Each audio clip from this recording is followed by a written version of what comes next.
waxaan u maleynayaa professorka la yaabi maaye sodonkiisana waxaan maleynayaa siyaasadda Soomaaliya ku wareeray mar buu qof warbada ku mudaya marka u maleyn maayo inuu qof miir qaba waxyaabo ku hadlaya ay qurux badan yihiin waa madaxdeeni waa kala fikir duwanaan karnaa mucaarid baan ku noqon karnaa madaxdeena laakiin waxay naga mudan yihiin hadal sharaf leh iyo hadal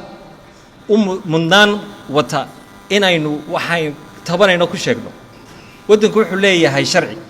haddii aad leedahay doorashadii waa la boobaya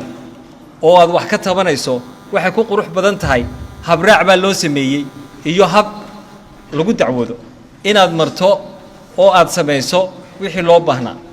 marka anigoo gaar ahaan ku hadlaya ummadda ka timid degmada Gabil iyo gobolka Awdal waxaan ra'iisul wasaaraha uga tacsiideynaya hadaladii fiicneen ee uu ku sheegay ninka sheeganaya inuu na masalo waxaan ku sheegayaa ra'iisul wasaare ninkaas inaanu na masalin uu masalo dantiisa gaarka ee sida dabeesha xaga kolba meel u dhaqaaqaysa marka waxaan rabaa in kaaga tacsiideeno hadaladii xukma ee ka soo yeeray afkiisa waxaan kaloon ku leenahay ra'iisul wasaare hawshaad wado sideeda u wado